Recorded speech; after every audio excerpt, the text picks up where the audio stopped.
안녕하세요. 드디어 2학기가 시작되었습니다. 2학기는 태양계부터 진도로 나가려고 합니다.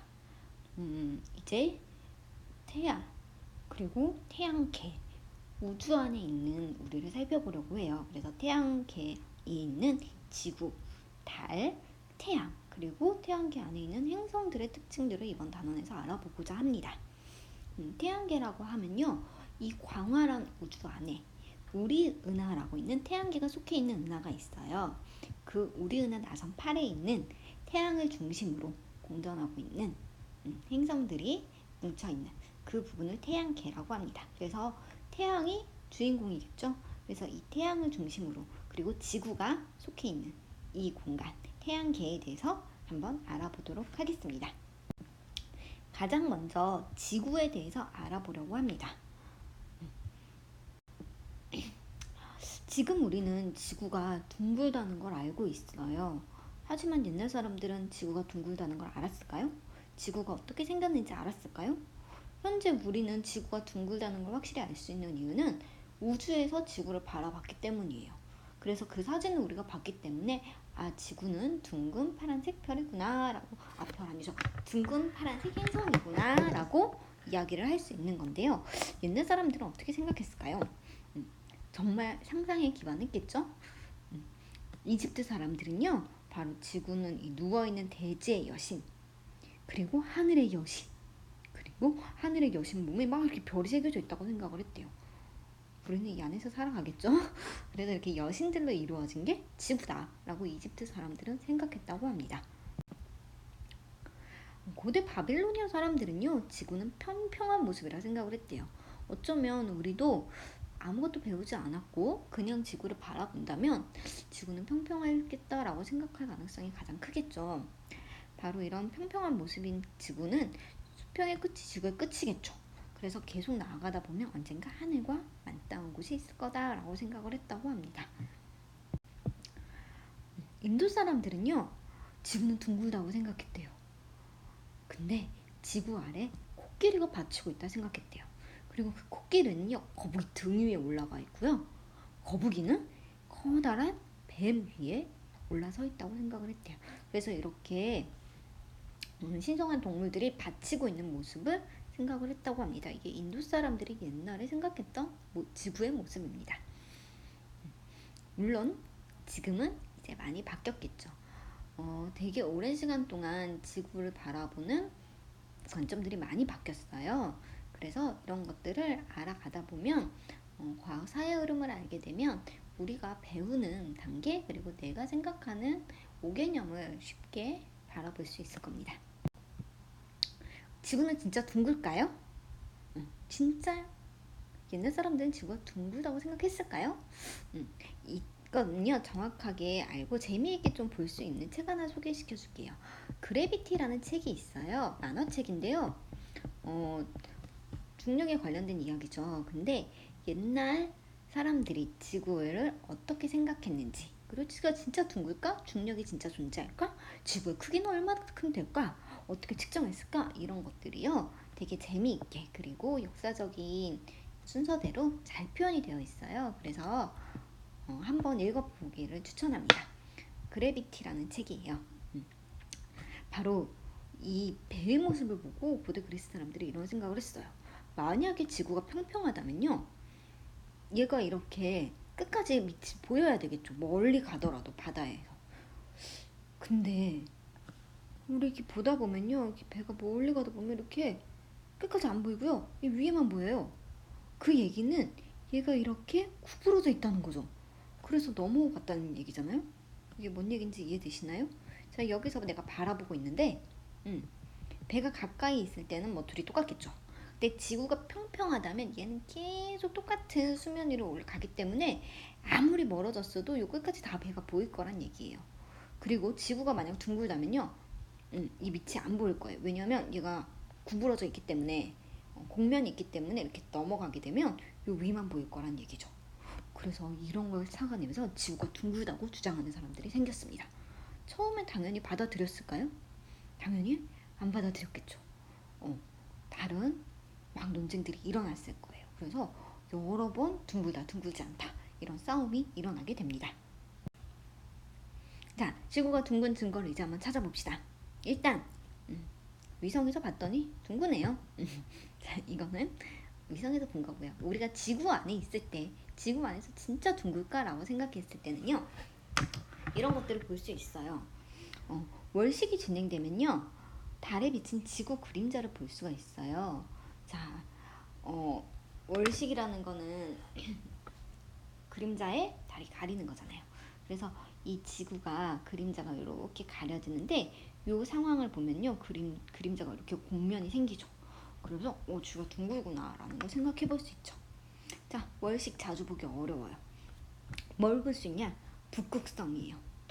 자, 북극성은 어디 있는 별인지 알죠? 북쪽 하늘에 있는 북극성 있죠. 자, 이 북극성이 사실은 제일 밝은 별은 아니에요. 우리 눈으로 보기에 제일 밝은 별은 아니에요. 그래서 다른 별이 더 밝게 빛나 보이긴 하는데, 이 북극성 방향을 보면요, 지구가 평평하다면 여기서 봐도 여기 있고, 여기서 봐도 여기 있고, 여기서 봐도 여기 있겠죠. 내 머리 위에 다 있어야 돼요. 북쪽이니까. 근데 지구가 둥글면요, 북극성의 고도가 달라지는 거예요. 다 같은 고도에 있는 게 아니고요, 고도가 또 달라지는 거예요. 얘가 봤을 때 북극성의 고도가 다릅니다. 그 얘기는 지구가 평평하지 않고 둥글다는 의미가 되겠죠. 그래서 우리가 사는 지구는 둥글다. 노래도 있죠. 앞으로 계속 걸어 나가면 온 세상 어린이를 다 만나고 온다. 지구는 둥그니까. 그쵸? 그래서 우리가 사는 지구는 둥글다. 그런데 지구는 완벽한 구는 아니에요.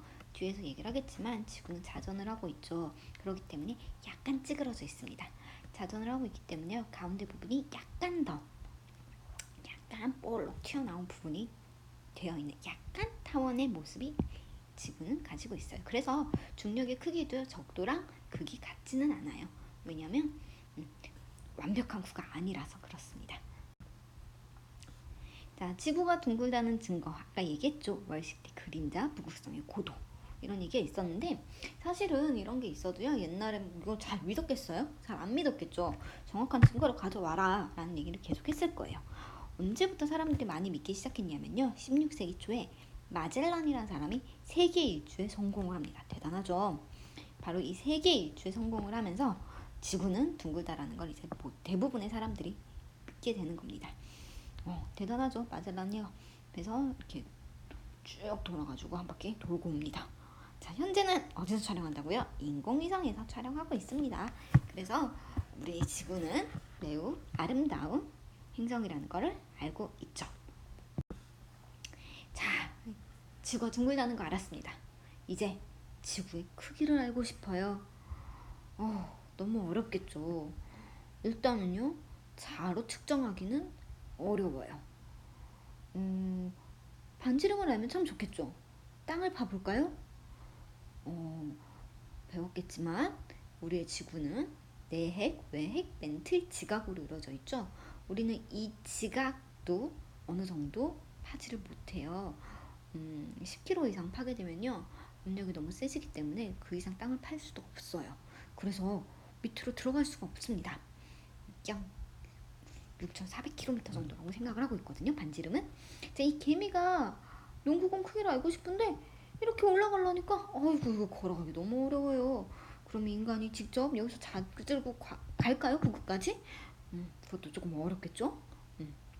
그래서 특히나 옛날 사람들은 어떻게 이거를 생각했을지 한번 알아보도록 하겠습니다. 되게 여러 사람들이 시도를 합니다. 그래서 진짜 막 걸음으로 재서 몇 걸음 몇 步막 이렇게 재가지고 비례를 세워가지고 재는 사람도 있고요. 되게 많은 이제 이야기들이 나와요. 그래서 그래비티라는 책을 추천을 한 겁니다. 그걸 보면요, 되게 재밌는 이야기들이 참 많아요. 지구 크기 재는 얘기들도 재밌는 이야기 되게 많습니다. 최초의 지구 크기 측정은요, 바로 기원전 2세기경, 엄청 옛날이죠. 에라토스테네스라는 사람이요, 그 그림자를 봅니다. 햇빛의 우물에, 그 햇빛이 이제 우물에 비추잖아요. 근데 이 그림자를 봤는데 이 시에네라는 곳과 알렉산드리아에서 햇빛이 정오에 같은 시간에 비추는 걸 봤는데 달라요. 이때는 CNA에서는요 햇빛이 깊은 곳을 비추는데요. 알렉산드리아에서는 어이구야 이게 뭔 일이야? 그림자가 생겨요. 기울어져 있죠 이게. 이만큼 기울어지면서 남중구도가 다르다는 걸 알게 됐습니다. 그래서 이걸 가지고 비례식을 세워요. 여러분들도 충분히 할 수 있는 비례식입니다. 이 비례식을 세워서요 지구의 크기를 측정해냅니다. 자, 그림이 있어요. 지구가 둥글다고 일단 가정을 했고요. 햇빛의 입사각의 차이는 중심각의 차이일 거다. 되게 똑똑하죠? 자, CNN은 이렇게 왔고, 이렇게 빛은 직진하니까 왔다면, 알렉산드리아에서는 요만큼 차이가 났잖아요? 그래서 이렇게 오면, 아유, 이 둘 사이에 요만큼의 차이겠네. 라는 거를 생각을 한 거죠. 여러분, 이제 그림을 보니 좀 이해가 되죠? 그리고 여기서부터 여기까지의 거리, 알 수 있겠죠? 그래서 비례식을 이용을 한 겁니다. 그래서 요 각도와 요만큼을 아니까 그러면 요 한 바퀴 돌려면 360도죠. 그러면 요 전체 원주라고 해야 될까요? 호의 길이를 알 수 있겠죠. 그래서 지구 둘레를 계산했더니 25만 스타디어구나 라고 이야기를 하게 됩니다. 지금 우리가요 알고 있는 거와 오차가 매우 적어요. 어마어마한 계산법이었습니다. 그래서 최초로 과학적인 방법을 통해서 지구의 크기를 구해냈습니다. 충분히 생각해 볼 수 있는 방법이죠. 자, 이제 지구의 특징들 중에서 가장 중요한 자전과 공전에 대해서 이야기를 해보도록 하겠습니다. 우리는 매일 낮과 밤을 겪어요. 하루는 몇 시간이죠? 24시간입니다. 이걸 어떻게 정했냐면요. 바로 지구가 한 바퀴 돌고 난 그 자전을 기준으로 정한 겁니다. 그래서 낮에 햇빛이 들다가 밤이 되면 햇빛이 안 보이는 쪽이 밤이겠죠.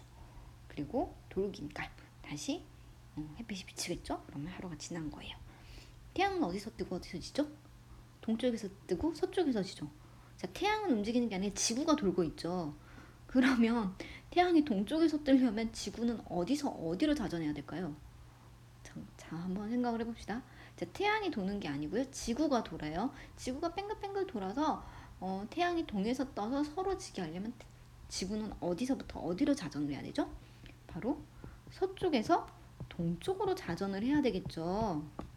그리고요. 지구의 자전축은 약간 이렇게 삐뚤어져 있어요. 아이고, 얘가 정확하게 가운데로 동글동글 도는 게 아니고요. 약간 삐뚤어져서 빙글빙글빙글 돌고 있습니다. 자, 중요하죠. 지구는 자전을 합니다. 어디서 어디로? 서에서 동으로 자전합니다. 라고 해서요. 이 자전축이랑 만나는 요 지점을 북극, 요 지점을 남극이라고 얘기를 했어요. 그래서 이 별의 자전, 지구의 자전 때문에 날씨랑 밤이 생기는 거죠. 그리고 하루를 우리가 그렇게 정한 거예요. 지구의 자전 시간으로. 그리고 또 어떤 걸 생각할 수 있냐면 별의 일주운동이에요. 별도 운동을 합니다. 왜냐면 지구가 자전하니까요. 한번 볼까요? 바로 이겁니다. 자, 하루 동안에 별이 움직이는 것처럼 보이는 거예요. 근데 별은 엄청 멀어요. 태양계 안에서 빛을 내는 유일한 행성은 태양입니다. 우리가 얘기하는 별은요, 태양계가 아닌 거예요. 엄청 멀리 있는 이 별들이 바로 하루에 한 번 뜨고 지는 것처럼 보이는 거예요. 또 별들이 다 뜨고 질까요? 아니죠. 지구가 돌고 있는 거예요. 그래서 이렇게 별이 뜨고 지는 것처럼 보이는 게 바로 지구의 자전 때문이다 라고 이야기를 할 수가 있는 겁니다. 그래서 북쪽에서 바라보면 이렇고요. 남쪽에서 바라보면 이래요. 서쪽, 동쪽도 역시나 모양이 있겠죠. 그래서 이거 이렇게 촬영을 하려면요. 카메라 조르게 열고 오랜 시간 촬영하면 됩니다. 어렵겠죠. 움직이면 절대 안 되고요. 별이 가는 모습을 그대로 남겨놓은 연주운동의 모습입니다. 일주운동의 모습입니다. 자, 이게 바로 지구가 자전하는 증거입니다. 역시나 옛날 사람들은 지구가 자전한다고 생각을 안 했을 거예요. 누가 자전한다고 생각했을까요? 태양이 공전하고 별이 공전한다고 생각했을 거예요.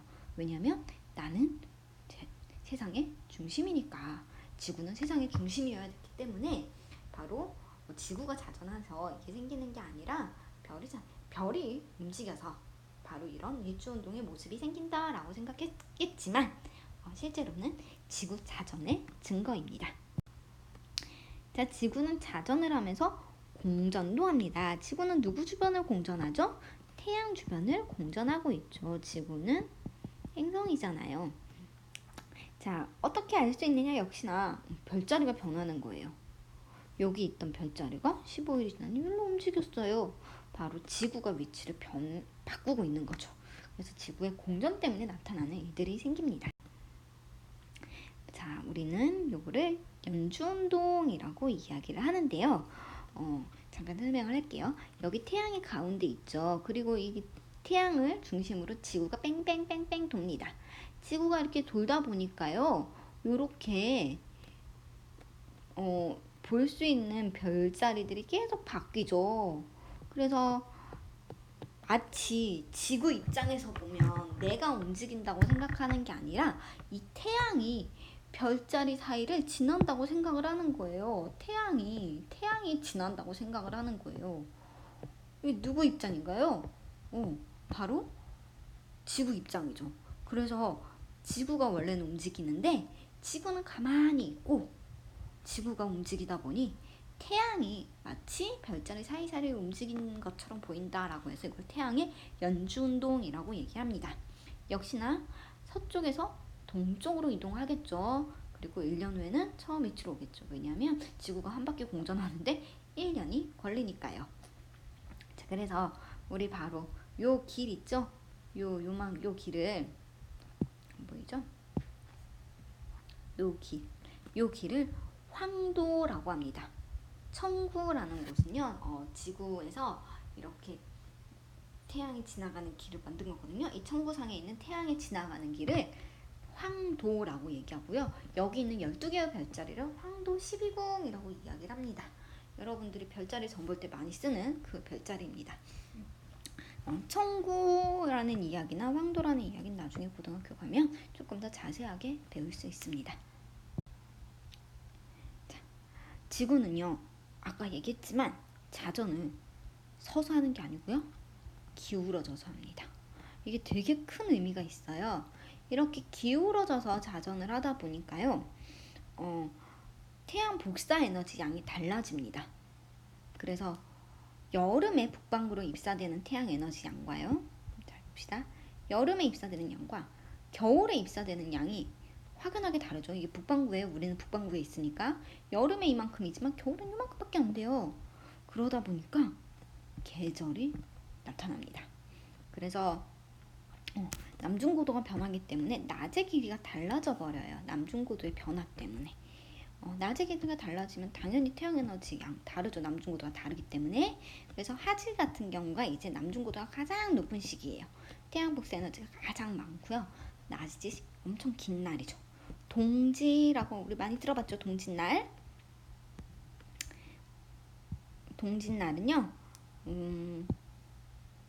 태양 남중고도가 가장 낮을 때요. 겨울에 가장 낮을 때. 지표에 도달하는 에너지 양이 너무 작아서 낮이 짧습니다. 그래서 우리 계절의 변화는요, 바로 이렇게 자전축이 기울어져 있어서 나타나는 현상입니다. 큰 사진으로 한번 볼게요. 햇빛이 들어오는 양이 달라요. 남중고도가 다르죠. 이게 기울어져 있기 때문에 일어나는 일이에요. 그래서 여름에 하는 것과요, 겨울에 하는 것과 많이 다릅니다. 그래서 들어오는 태양 에너지 양이 많이 적게 돼요. 그래서 가을, 봄도 여기 나와 있죠. 그래서 태양 에너지 양의 차이에 따라서 바로 이렇게 계절의 변화가 나타납니다. 자, 여기까지 해서 우리 지구에 대해서 이야기를 했습니다. 간단하게 한번 풀어보도록 할게요.